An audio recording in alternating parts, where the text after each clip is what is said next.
Hello students, मैं Devaki Meena, assistant professor समाजशास्त्र विभाग। आज हमारा टॉपिक है ग्रामीण समुदाय की विशेषताएं। इससे पिछली क्लास में हमने ग्रामीण समुदाय के अर्थ और उसकी परिभाषाओं के बारे में जानकारी प्राप्त करी थी। आज हम देखेंगे कि ग्रामीण समुदाय के अंतर्गत कौन कौन सी विशेषताएं पाई जाती है या किन विशेषताओं वाले समूह को हम ग्रामीण समुदाय की संज्ञा दे सकते हैं।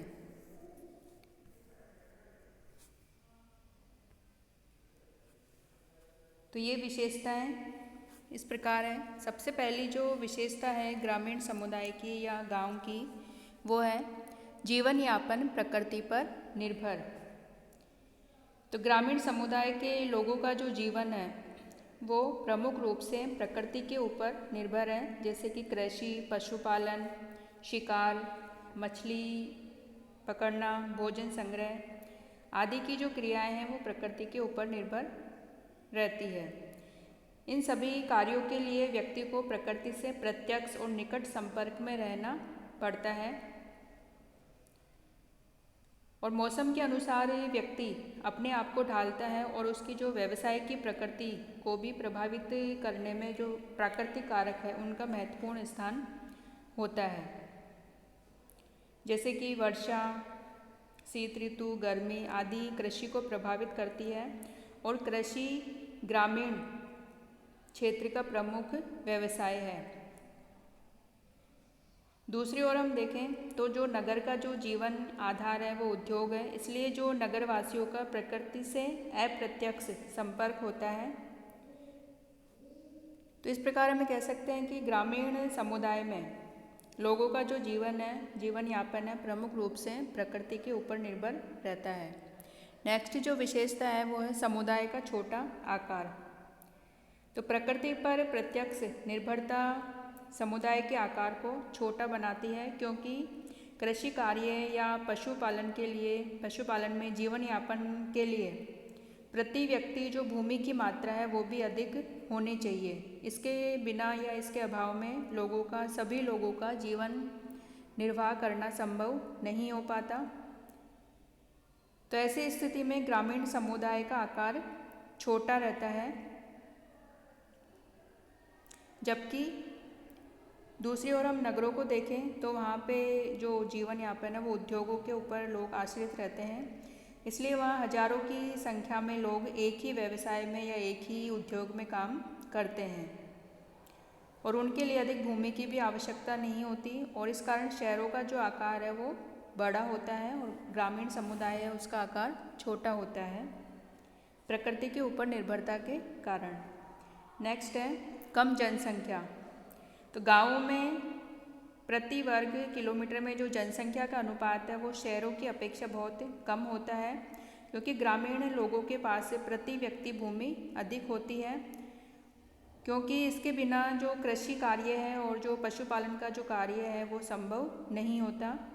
और ग्रामीण लोग जीवन यापन के लिए जो विभिन्न स्रोत होते हैं उनके आसपास ही इकट्ठे रहते हैं और कम घनत्व के कारण ग्रामीण क्षेत्र जो शहरों की जो घनी बस्तियां होती हैं उनकी जो समस्याएं होती है, जैसे कि प्रदूषण या गंदगी, बीमारी या मकानों की कमी, उससे ऐसी समस्याएं ग्रामीण समुदाय में नहीं पाई जाती।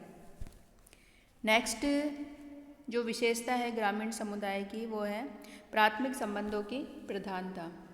तो गाँव का आकार छोटा होने के कारण जो प्रत्येक व्यक्ति एक दूसरे को व्यक्तिगत रूप से जानता है, इस कारण उनमें निकट, प्रत्यक्ष और घनिष्ठ संबंध पाया जाता है। तो ऐसे संबंधों का आधार परिवार, पड़ोस और नातेदारी होता है और ग्रामीण समुदाय में औपचारिक संबंधों का अभाव होता है, यानी कि दिखावे के संबंध वहाँ पे नहीं पाए जाते और वे कृत्रिमता से दूर रहते हैं और उनमें पारस्परिक जो सहयोग है और जो प्राथमिक नियंत्रण है वो अधिक पाया जाता है। नेक्स्ट है सामाजिक गतिशीलता का अभाव। ग्रामीण समाज अपेक्षाकृत रूप से स्थिर समाज होते हैं और उनमें सापेक्ष रूप से गतिशीलता का अभाव होता है या कम गतिशीलता पाई जाती है और वे परिवर्तन के प्रति उदासीन होते हैं और उनका जो जीवन जैसा चल रहा है उसमें वो कोई परिवर्तन करना नहीं चाहते। और ग्रामीण सामाजिक संस्करण इतना कठोर होता है कि उसे बदलना भी बहुत कठिन होता है, क्योंकि जो जाति व्यवस्था ही वहाँ पे सामाजिक स्तरीकरण का प्रमुख आधार है और जाति की अवहेलना करने का अर्थ है सामूहिक जीवन से पृथक हो जाना। और साथ ही जातिगत व्यवसाय होने के कारण प्रत्येक व्यक्ति अपने ही परंपरागत व्यवसाय में लगा रहता है और जिसके कारण गाँव में सामाजिक गतिशीलता का अभाव पाया जाता है और एक तरह की स्थिरता ग्रामीण जीवन में देखने को मिलती है।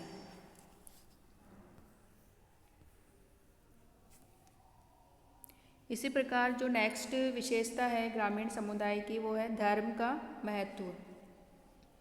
गाँव में सामाजिक नियंत्रण के जो साधन है वो अनौपचारिक होते हैं, जिनमें कि धर्म, प्रथाएं, रूढ़ियाँ आदि प्रमुख है और ये गाँव के जो जीवन सामाजिक जीवन उनको नियंत्रित करने में इनका योगदान रहता है।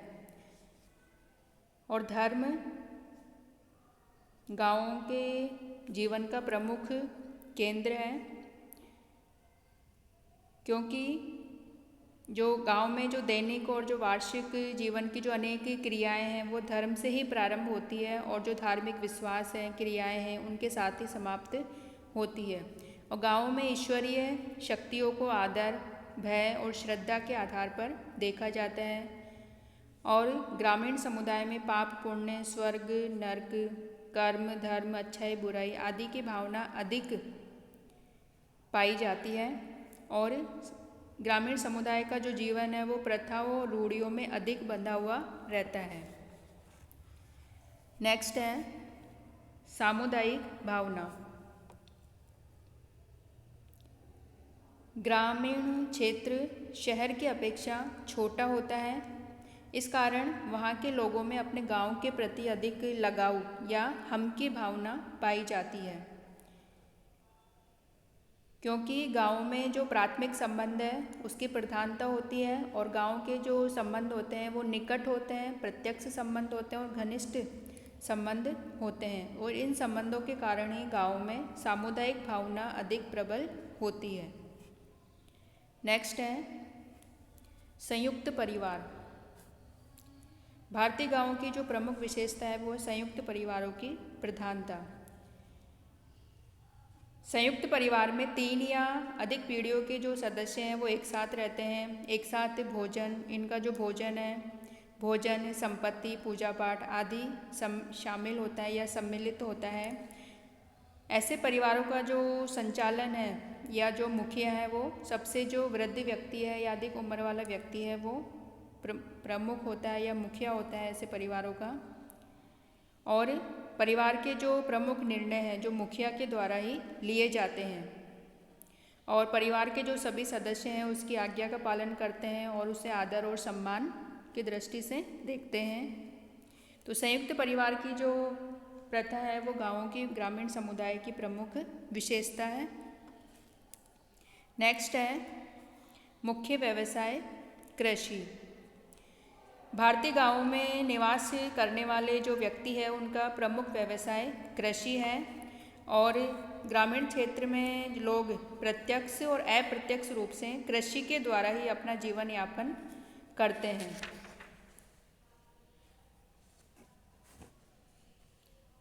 और जो अन्य जो उद्योग है वो भी अप्रत्यक्ष रूप से कृषि से संबंधित रहते हैं या कृषि पर आधारित रहते हैं। नेक्स्ट है जाति प्रथा। जाति प्रथा भारतीय समाज और संस्कृति की प्रमुख विशेषता है और जाति के आधार पर गाँवों में सामाजिक संस्करण प्रमुख रूप से या सामाजिक स्तरीकरण का जो प्रमुख आधार है गाँवों में वो जाति प्रथा है। और प्रत्येक जाति का अपना एक परंपरागत व्यवसाय है और गाँव में इस प्रकार की जो परंपरागत जो व्यवसाय है वो अधिक देखने को मिलता है। और जाति के जो नियम हैं वो उनका पालन गाँवों में अधिक पाया जाता है, या गांव के लोग अधिक या प्रमुख रूप से जाति के जो नियम है उनका पालन करते हैं, या कठोरता से जाति का पालन करते हैं, जाति प्रथा का। नेक्स्ट है जजमानी प्रथा। जाति प्रथा की एक प्रमुख विशेषता यह है कि प्रत्येक जाति एक निश्चित परंपरागत व्यवसाय करती है और सभी जातियां परस्पर एक दूसरे की सेवा करती है। और ये जो प्रथा है एक दूसरे की सेवा करने की, आदान प्रदान करने की विभिन्न जातियों के द्वारा, उसे जजमानी प्रथा कहते हैं। यानी कि इस प्रथा के अंतर्गत, जजमानी प्रथा के अंतर्गत एक जाति दूसरी जाति की सेवा करती है और उसके बदले में सेवा प्राप्त करने वाली जाति भी उसकी सेवा करती है या वस्तुओं के रूप में भुगतान प्राप्त करती है। तो जजमानी प्रथा भारतीय जो ग्रामीण समुदाय है उसकी प्रमुख विशेषता है। नेक्स्ट जो विशेषता है वो है ग्राम पंचायत। ग्राम पंचायत भारतीय गाँव की प्रमुख विशेषता है, क्योंकि प्रत्येक गांव में एक ग्राम पंचायत होती है। इसका जो मुखिया है वो गांव का मुखिया होता है और ग्राम पंचायत का जो प्रमुख कार्य है वो गांव की भूमि का परिवारों में वितरण, सफाई, विकास कार्य करना, ग्रामीण जो विवाद है उसका निपटारा करना है। तो गांव के जो प्रमुख जो मामले हैं वो ग्राम पंचायत के द्वारा निपटाए जाते हैं। नेक्स्ट विशेषता है ग्रामीण समुदाय की भाग्यवादिता। तो भारतीय गांव में हम देखें तो जो शिक्षा है उसकी कमी है और शिक्षा की कमी के कारण भारतीय गांव में अंधविश्वास, रूढ़िवादिता, परंपराओं आदि का प्रभाव अधिक है। तो इस कारण गांव में भाग्यवादिता का जो महत्व है वो अधिक पाया जाता है, या भाग्यवादिता का प्रभाव अधिक है और उनका विश्वास रहता है कि व्यक्ति चाहे कितना ही प्रयत्न कर ले किंतु उसे उतना ही मिलता है जितना कि उसके भाग्य में लिखा हुआ है। इस प्रकार भाग्यवादिता का प्रभाव गांव में अधिक देखने को मिलता है। नेक्स्ट है जनमत का अधिक महत्व।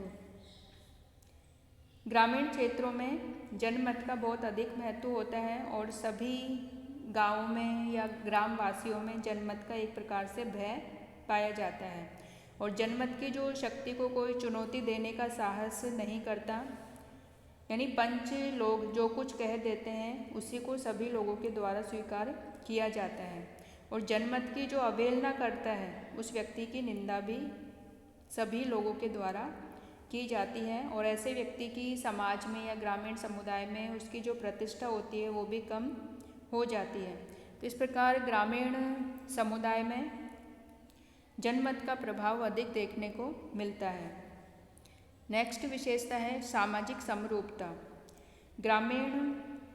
भारत में ग्रामीण समुदाय में सामाजिक और सांस्कृतिक समरूपता देखने को मिलती है।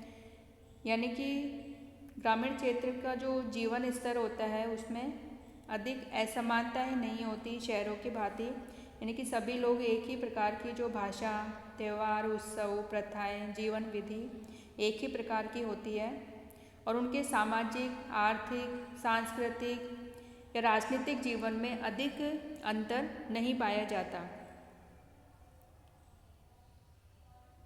तो ग्रामीण समुदाय में सामाजिक समरूपता हमें देखने को मिलती है। नेक्स्ट विशेषता है महिलाओं की निम्न स्थिति।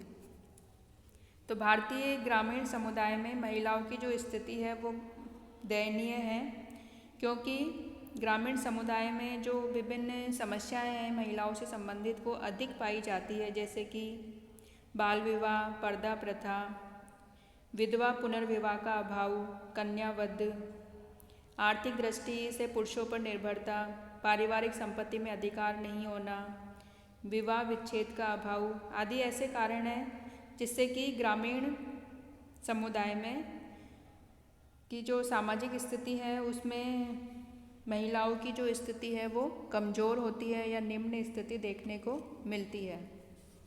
नेक्स्ट है आत्मनिर्भरता।